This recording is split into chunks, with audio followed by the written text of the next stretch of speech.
The city of St. Louis is known for many things. Its dramatic arch, frozen custard, its rich baseball heritage, and brewing. In 2008, Anheuser-Busch was bought by InBev for $52 billion, creating the world's largest brewer.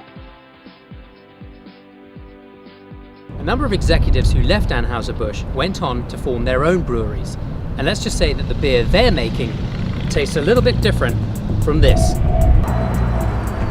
This is Urban Chestnut Brewing Company, located in a 1920s garage in the Midtown Alley district of St. Louis. I'm here to meet Florian, the owner, and to say that this guy knows a thing or two about brewing is the understatement of the century.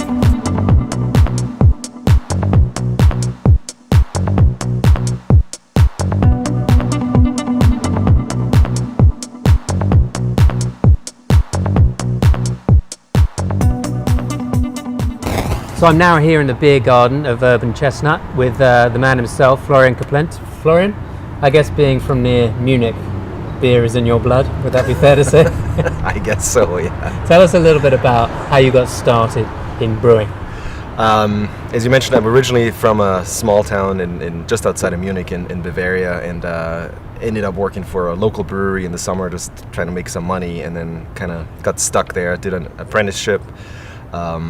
Went to school for brewing close to Munich. The University of Munich has a brewing science program, and then started working in breweries all over the place. I worked in London for a little bit, worked here in the West for a few breweries, and then about 3 years ago decided to open my own place with my business partner, and here we are today, I guess. What was the goal that you set out to achieve? How did you want to make it different? Well, I'm originally from Germany, but I didn't want to limit myself to just making German-style beers. So we have two series of beers that we brew, and the first one is the Reverend series, where we try to recreate very classic European styles, German beers or German beer styles, but also Belgian, English, Czech styles. Yeah, and then the second series is the Revolution series, where we try to kind of incorporate different ingredients that aren't necessarily very typical for beer, like chestnuts. We have a chestnut ale, for example, and we play around with different single hop beers and so on. So it's gives us basically the license to do pretty much anything and be creative. I'm drinking the Thrills, the Russian Imperial Stout. It's delicious. Tastes like coffee, which I like. Kudam with blackcurrant flavoring in it. It tastes good. Kind of sour, but it's good. I am drinking the single hop Trafalgar. And actually, it's the first time I've ever had it, and it's pretty good. I'm an IPA guy, so I'm pretty pleased with this. It's not overly bitter, but it's got enough to give it some unique flavor. So tell us about how you select what kind of beer you're going to make next. I mean, when you get your next new beer, how do you decide what it's going to be? Not always very scientific. We do kind of look a little bit at the season. Do we want to make something that's a little bit stronger, a little bit darker in color, which would be good for fall and winter? Using seasonal ingredients. So which beers are your top sellers? Our biggest seller is our Zwickel, which is a German or Bavarian style Helles, an unfiltered Helles. That's definitely our biggest seller. That's part of the Reverend series. We use malts from a German malt house or Bavarian malt house, hops from a hop grower just north of Munich from Hallertau.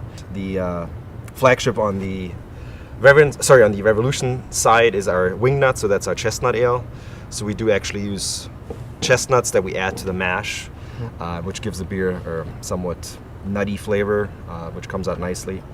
And then we've got a Bavarian-style wheat beer and a double IPA, and I think those four are the biggest sellers for sure. So which one have we got here? This is the Zwickel. So this is our lager. Okay.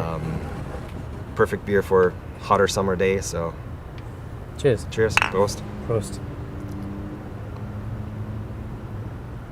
Oh yeah, that's pretty good. Okay, well we've probably talked enough. How about we take a tour and see how it's all made? Sounds good, let's go.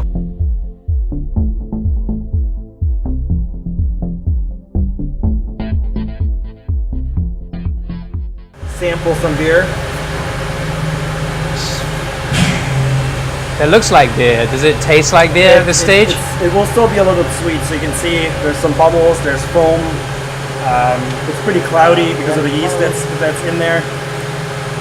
Yeah, when you smell it, it'll smell like beer. That smells like beer, yeah. And if you want to taste it, as I said, it's still early on in the process, so not all the sugars will have been converted to alcohol. So it's going to have a little bit of sweetness still. It tastes almost like beer. Like you said, it's like halfway towards being About beer. halfway there, I've drunk beer, finished beer, way worse than that. So I'm guessing this is where you bottle it all and distribute. This is where we start, or actually end the process, I guess. Yeah. So we start with empty bottles. Obviously, they get rinsed out with water. Then we put a label on. This is what, half a liter? That's half a liter, yeah. So they're a little bit different. We sell 4 packs of these bottles, so it's a little bit of a different appearance. We just wanted to have something that looks different and is a little bit unique. Yeah. That's why we chose those bottles. More beer is never a bad thing. That is true too. Right. Yeah. Is there any goal to get it even further afield, so we might see it in some other states? Yeah, definitely. Once we have the new brewery up and running next year, we'll definitely going to expand that a little bit. But the goal is really to stay somewhat local, within probably 4 to 5 hours around St. Louis for the most part. Just to have a good connection to the markets, be able to go there, meet people.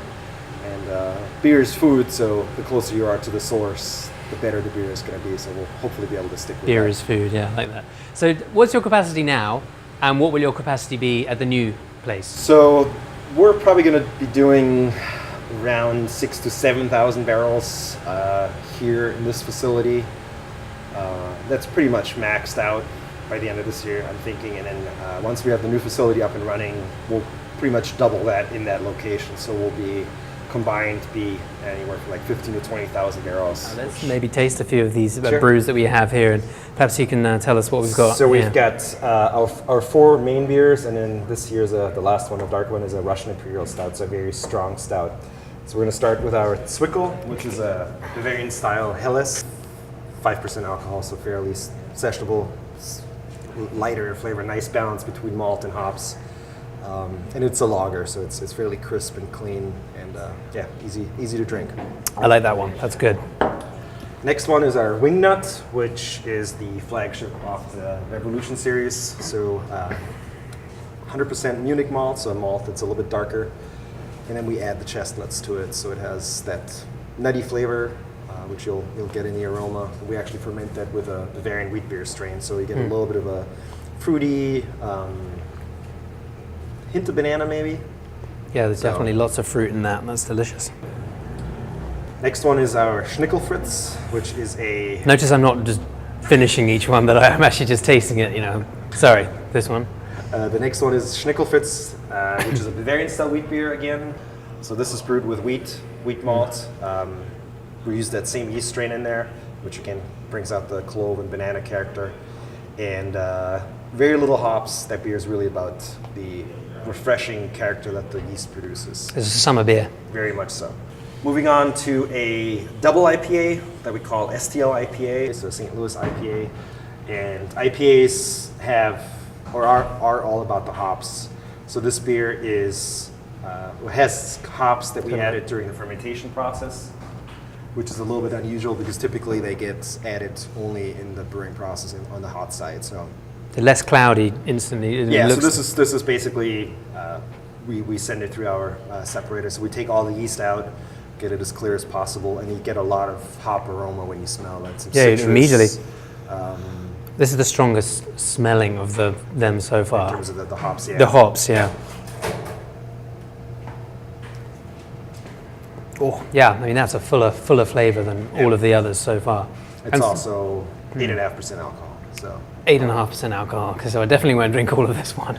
So Indian Pale Ale, I mean, what is the origin of IPA? So the English troops that were in India back in the days, basically needed beer, so they shipped beer from England to India. Back then the journey took several weeks, so basically they made a strong beer that was very high in hops and hop bitterness to be able to survive the journey, and that's where that came from, what Brilliant. the name comes from. It's incredible what you can come up with when you really need to find a solution in terms of keeping the beer fresh. beer, yeah, yes, to get beer. absolutely. Now this one clearly, immediately, looks a little bit different. That looks very different. It's a Russian Imperial Stout, so it's a very strong stout. We use some chocolate malt in that, which is the malt that's roasted, similar like coffee, so you get some of those coffee chocolate notes. Also a stronger beer, over 8%. Okay. And yeah, I think the biggest flavor contributor, the biggest flavor you're going to get is chocolate, coffee, a little bit of sweetness from the malt, Oh. and maybe a little bit of warming because of the higher, just because the beer is a little bit stronger. Yeah, basically. it's kind of like, yeah, definitely the coffee I Yeah. get, that kind of texture. So the color is basically achieved by using different types of malts, and then the flavors, depending on how much hops you use, what type of hops, bitterness comes from the hops, and then the yeast plays a role in terms of the fruitiness and the crispness of the beer. So there you go. Just spray the front row of the bar.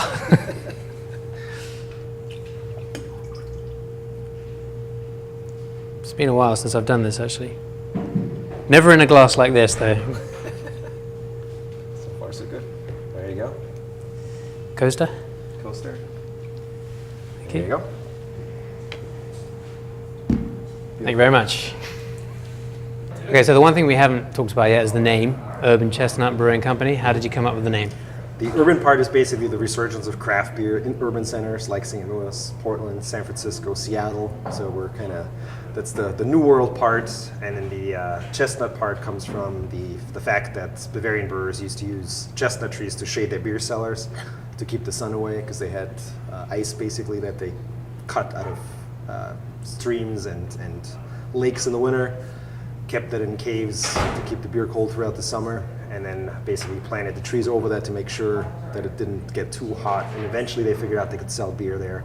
And that's how beer gardens became to be. So that's our tie-in into the old world, basically. Okay, I see. And is Germany is obviously a very traditional brewing country, but I mean, has the brewing industry changed in Germany as well to embrace craft beers and things like that as well, or is it still more traditional? It's pretty traditional. There's a little bit of a tendency to some breweries that are trying different things, and so it's slowly happening. But I think it's going to take a few more years. But it's definitely there's some stuff happening there as well. Great. Well, thank you very much, Florian. It's been great. Thank you. Next week, On Tap comes to you from San Diego, where we'll be visiting Mission Brewery.